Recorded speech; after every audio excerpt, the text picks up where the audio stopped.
Are you listening? Welcome to another episode of the Nerf Report, your go-to source for all the week's gaming news, nerfed into one show once a week, so you can worry less about reading the news and get back to playing those video games. If you think that sounds awesome, make sure to support the channel by hitting that subscribe button and sharing it with your friends. And of course, on this week's episode, Nintendo is speculated to be introducing a newer, cheaper model of the Nintendo Switch this year.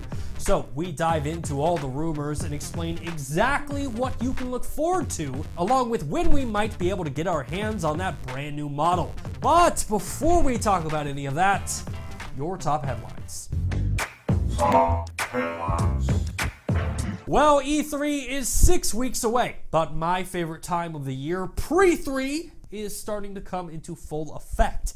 In fact, with both Sony and EA backing out of holding traditional E3 press conferences, the new Big Four have wasted no time to announce theirs. Starting off on Sunday, June 9th, Xbox will be holding their press conference, in which the company plans on going big, with rumored announcements of Halo Infinite, Project xCloud, and Xbox's next generation console. Later that day, developer Bethesda will be holding their E3 press conference, in which they are expected to discuss games like Doom Eternal, updates to Fallout 76, and much more. On Monday, June 10th, Ubisoft will be taking the stage, in which gamers can expect to see Trials Rising news, updates to Assassin's Creed and The Division 2, along with a rumored Watch Dogs 3 title imminent. And wrapping up our E3 press conferences, of course, is Nintendo, who, if history proves correct, will be holding their Nintendo Direct on Tuesday, June 11th,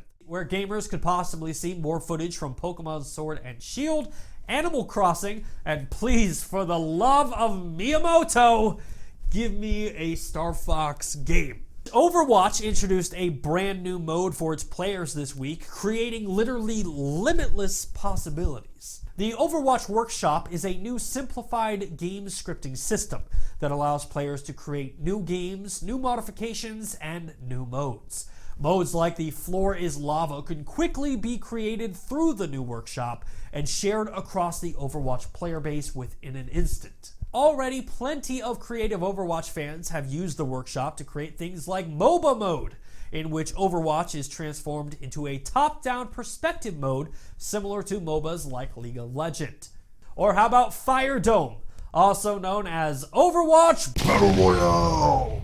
Bioware's Anthem was in the news this week, as we have reached the 2-month mark since the game's initial launch, and Bioware took to Reddit to update freelancers on some key content coming to the game. 10 weeks ago, Bioware updated gamers on Act 1 of Anthem, which featured new strongholds, updates to Forge access, and quality of life improvements. While many of these features have arrived, Bioware has unfortunately delayed some key features to the game. Features including mastery systems, guilds, legendary missions, weekly stronghold challenges, leaderboards, and the highly anticipated Cataclysm. Bioware has reassured gamers that they can expect updates on all of these features by May. Fortnite celebrated the arrival of Avengers End Game this week by launching a brand new limited-time in-game event called Fortnite End Game. I see I'm not the only one trained in the arts of search engine optimization. Thanos and his Chitauri army have invaded Fortnite in search for the 6 Infinity Stones. Gamers must scour across the map to find various Avengers-themed weapons scattered throughout the island. The Avengers' weapons, including Iron Man's gauntlet, Thor's Stormbreaker axe, Captain America's shield, and Hawkeye's bow, are all featured in this limited-time mode. Fortnite Endgame will also feature limited-time sprays, banners, and a Quinjet glider. But that's not all. The Fortnite store will also feature a Black Widow outfit, backpack, pickaxe, with a second outfit being revealed at a later date. Now for something completely different. Yeah.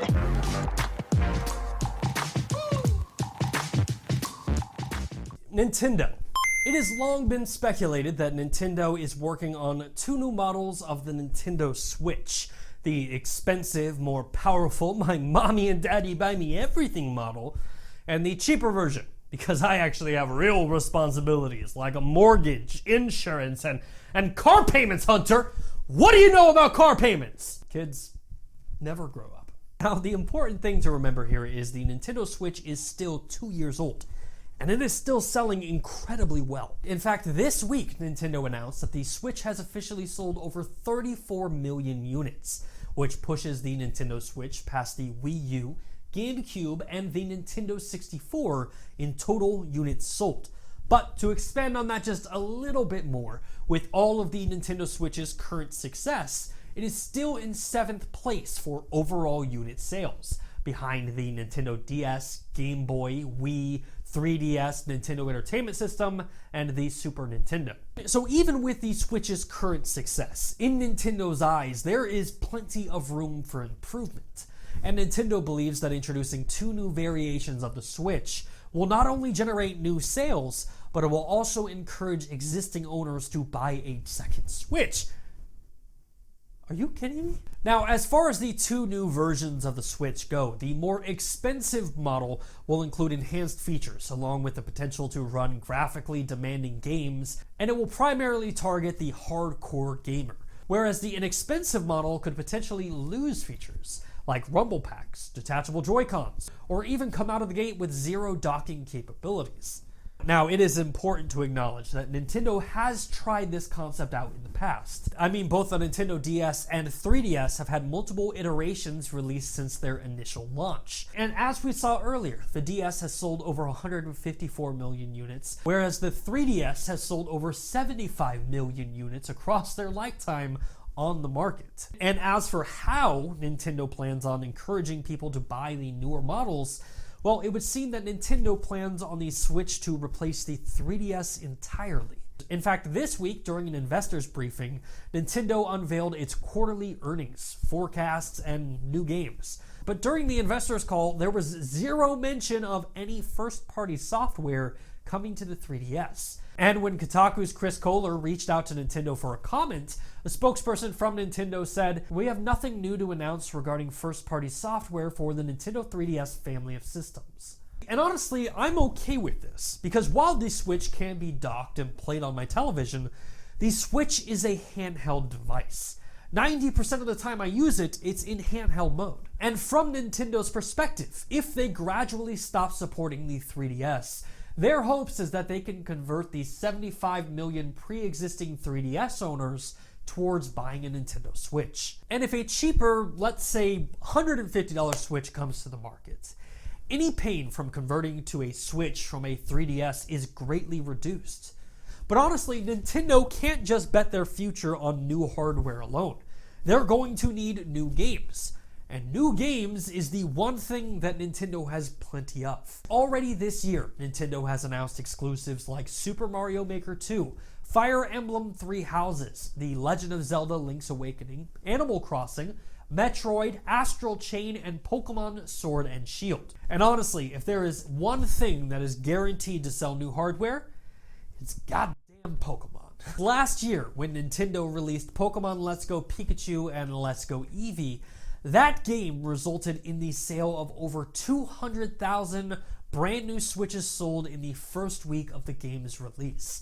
So, if Nintendo were to release a $150 cheaper version of the Switch alongside the release of Pokemon Sword and Shield, well, I'll be honest, I failed math in high school, but I can tell you that equals a ton of money. And even though Pokemon Sword and Shield are both releasing in late 2019, according to analysts, the cheaper model of the Nintendo Switch is expected to be revealed much sooner, with the current speculation being June of this year. And even though Nintendo this week confirmed that their E3 Direct will have 0 hardware announcements, that very statement within itself confirms that, well, new hardware does exist. And finally for this week, we come to that noise, of course, signifies that we are running out of time and coming close to the end of the show. So in order to cover all the week's remaining news, we must initiate a segment that I like to call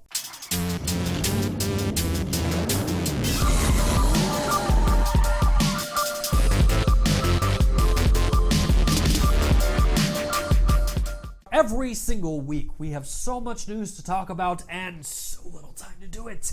So we take all the week's remaining news, put 60 seconds on the clock, and try to cover it as fast as humanly possible without running out of breath, passing out, or dying. Or like in the final scene of End Game when Tony Stark says, Hey, I'm going into the end zone. I'm not gonna die.